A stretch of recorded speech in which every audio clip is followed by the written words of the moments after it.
ಯೇಸುವಿಗೆ ಸ್ತೋತ್ರ. ಇಂದು 10 ನವೆಂಬರ್ 2025. ಎಲ್ಲರಿಗೂ ಸುಪ್ರಭಾತ. ಈ ದಿನದ ಧ್ಯಾನ ಭಾಗ ಪೇತ್ರನು ಬರೆದ ಮೊದಲನೆಯ ಪತ್ರಿಕೆ 3ನೇ ಅಧ್ಯಾಯ 13ರಿಂದ 15 ವಾಕ್ಯ. ನೀವು ಒಳ್ಳೆಯದನ್ನೇ ಮಾಡುವುದರಲ್ಲಿ ಆಸಕ್ತರಾಗಿದ್ದರೆ ನಿಮಗೆ ಕೇಡು ಮಾಡುವವರು ಯಾರಿದ್ದಾರೆ? ಒಂದು ವೇಳೆ ನೀತಿಯ ನಿಮಿತ್ತವೇ ಬಾಧೆಪಟ್ಟರೆ ನೀವು ಧನ್ಯರೇ. ಅವರ ಬೆದರಿಸುವಿಕೆಗೆ ಹೆದರದೆ ಕಳವಳ ಪಡದೆ ಕ್ರಿಸ್ತನನ್ನು ಕರ್ತನೆಂದು ನಿಮ್ಮ ಹೃದಯಗಳಲ್ಲಿ ಪ್ರತಿಷ್ಠೆಪಡಿಸಿರಿ. ನಿಮ್ಮಲ್ಲಿರುವ ನಿರೀಕ್ಷೆಗೆ ಆಧಾರವೇನೆಂದು ಕೇಳುವವರೆಲ್ಲರಿಗೆ ಉತ್ತರ ಹೇಳುವುದಕ್ಕೆ ಯಾವಾಗಲೂ ಸಿದ್ಧವಾಗಿರಿ. ಆದರೆ ಅದನ್ನು ಸಾತ್ವಿಕತ್ವದಿಂದಲೂ ಮನೋಭೀತಿಯಿಂದಲೂ ಹೇಳಿರಿ.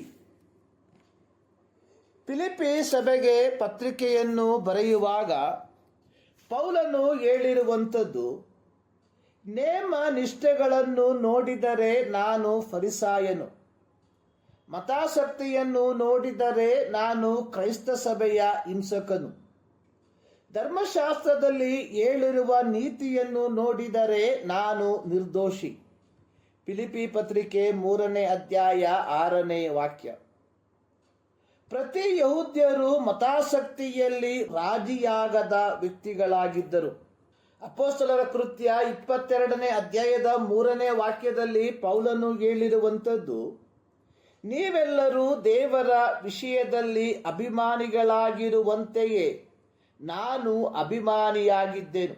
ಇಲ್ಲಿ ಪೇತ್ರನು ಪೀಡನೆಗಳ ಮೂಲಕ ಹಾದು ಹೋಗುತ್ತಿರುವ ಯಹೂದ ಕ್ರೈಸ್ತರಿಗೆ ಪ್ರಬೋಧಿಸುತ್ತಿರುವಂಥದ್ದು, ನೀವುಗಳು ಒಳ್ಳೆಯದನ್ನೇ ಮಾಡುವುದರಲ್ಲಿ ಅಭಿಮಾನಿಗಳಾಗಿರಬೇಕು, ಅಥವಾ ಒಳ್ಳೆಯದನ್ನು ಮಾಡುವುದರಲ್ಲಿ ನೀವು ಯಾರೊಂದಿಗೂ ಯಾವ ರಾಜಿಯನ್ನು ಮಾಡಿಕೊಳ್ಳಬಾರದು.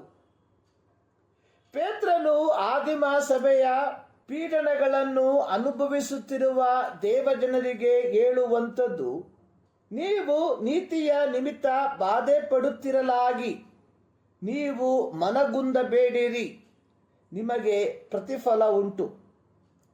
ಮತ್ತಾಯನು ಬರೆದ ಸುವಾರ್ತೆ 5ನೇ ಅಧ್ಯಾಯದ 10ರಿಂದ 12 ವಾಕ್ಯಗಳಲ್ಲಿ ಯೇಸು ಹೇಳಿರುವಂಥದ್ದು, ನೀತಿಯ ನಿಮಿತ್ತವಾಗಿ ಹಿಂಸೆಯನ್ನು ತಾಳಿಕೊಳ್ಳುವವರು ಧನ್ಯರು, ಪರಲೋಕ ರಾಜ್ಯವು ಅವರದು.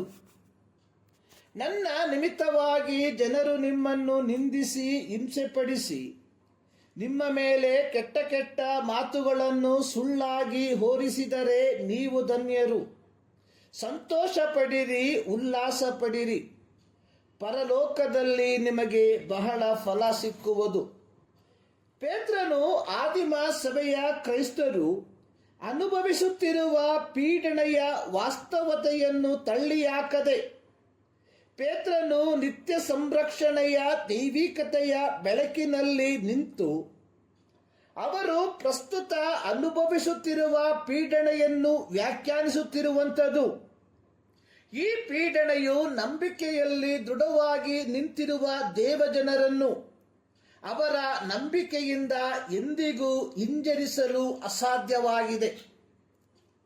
ಪೇತ್ರನು ಮುಂದುವರೆಸಿ ಹೇಳಿರುವಂಥದ್ದು, ನಿಮ್ಮ ಹೃದಯಗಳಲ್ಲಿ ಕರ್ತನನ್ನು ಪ್ರತಿಷ್ಠೆಪಡಿಸಿರಲಾಗಿ, ಮೂಲ ಭಾಷೆಯಲ್ಲಿ ಬರೆದಿರುವಂಥದ್ದು ಪವಿತ್ರಗೊಳಿಸಿರಲಾಗಿ ಎಂಬುದಾಗಿ, ಅಥವಾ ಕ್ರೈಸ್ತರಾದ ನೀವುಗಳು ಯೇಸು ಕ್ರಿಸ್ತನನ್ನು ನಿಮ್ಮ ಅಂತರ್ಯದಲ್ಲಿ ಪ್ರತಿಷ್ಠೆಪಡಿಸಿರಲಾಗಿ, ಅದು ನಿಮ್ಮ ಬಾಹ್ಯ ಜೀವಿತದಲ್ಲಿ ಪ್ರಕಟವಾಗಬೇಕಾಗಿದೆ.